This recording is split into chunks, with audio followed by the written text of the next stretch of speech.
Bev's mother, Vera Payne, is one of the 4 Mrs. Paynes in this photograph from 1917. She's on the left. In the middle is her mother-in-law, Grandma Payne. On the far right is Kitty, wife of Dr. Payne's twin brother, Alf. Next to her with the hat is Bella, who married the twins' younger brother, Oz. Between 1933 and 1935, all 4 died, including Vera Payne, at the age of 42. Bev was 14 years old. Well, this would be my mother at about age 20, perhaps. They went to college at 16, and it was a 3-year course. She might have been only 19. She's quite young there. This photo even is strange to me because she looks so young and healthy. Later on, I knew her more like this. Well, here's one, these 2 photos. I remember this dress of hers with a little scarf. It's in our garden, on the garden seat. But you see, she looks so thin and sort of worried. Was she reading? Yeah, she must have been reading. She probably didn't want to have a photo taken. And she was born in 1893 in Newcastle, where my grandparents lived for a while. Soon after they moved to Sydney, but they were in Newcastle at that time. The major thing that I knew about her childhood was that her sister was always sick, and she was always asked to be the good little girl who wouldn't give mother any trouble because mother was too busy taking care of Inez. My mother and Inez both went to Sydney Girls High School. Down in the basement somewhere, there were places where the convicts had been chained up, so it had quite a bit of history to it. She was a very good student, and a very good girl. Well, I think she must have gone to the Teachers Training College first, and then to Sydney University, a bachelor's. She was taking a bachelor's degree to become a teacher. And as I say, she met my father at the Teachers Training College. I guess they dated all the time she was taking her bachelor's degree. There, she's going to town, I guess. This was probably common in those days that the woman would take a suitcase and take the train into the city and go shopping.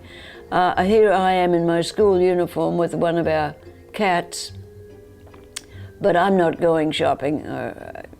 She's going, and I don't know, again, my father must have decided to take the photo.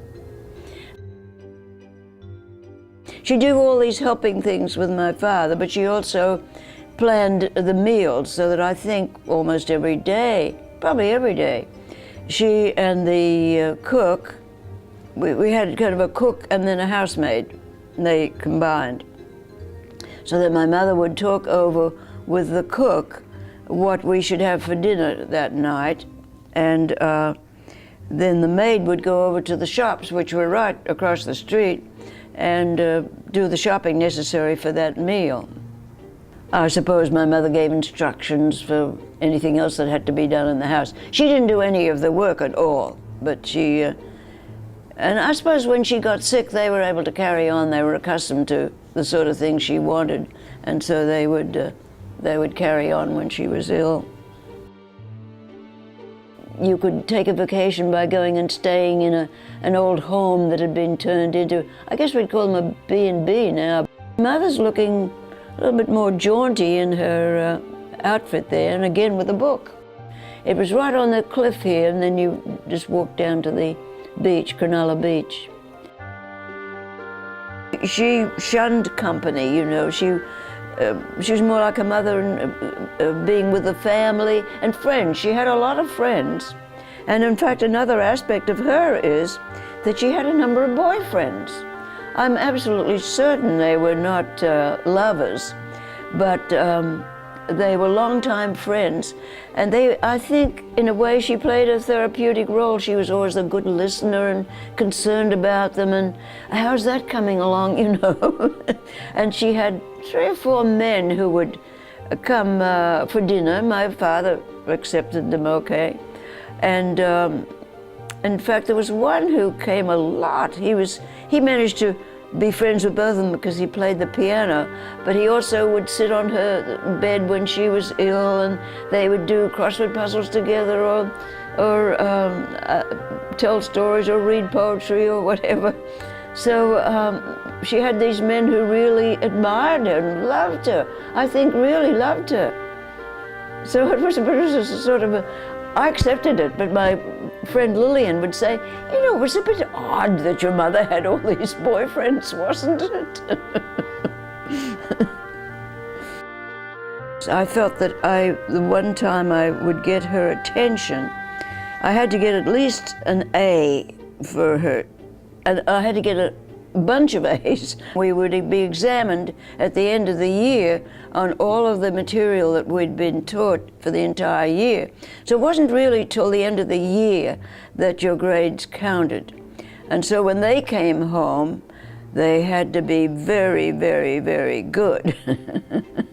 And my mother took pride in my good grades. I'd got the ducks of the class and each year, and she took it for granted too. I mean, I felt like I had to slave to get these grades, and I'd finally get her attention by having these extra good grades.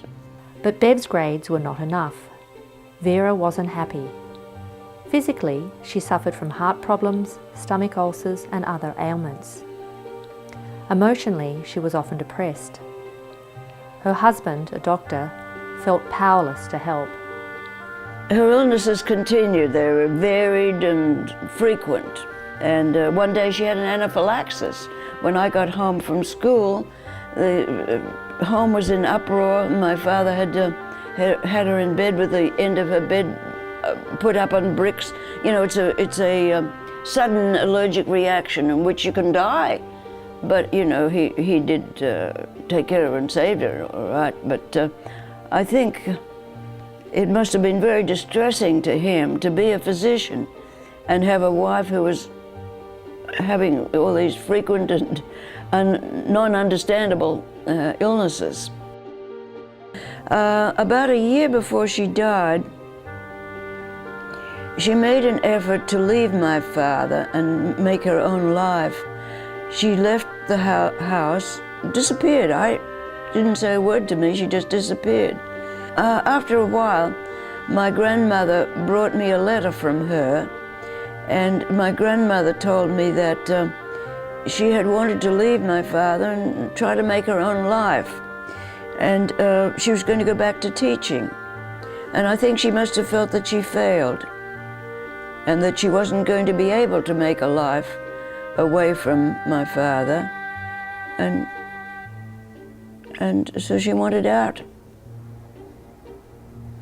And what she did was she took a big wad of cotton wool, like a physician would have, you know what cotton wool is, you know.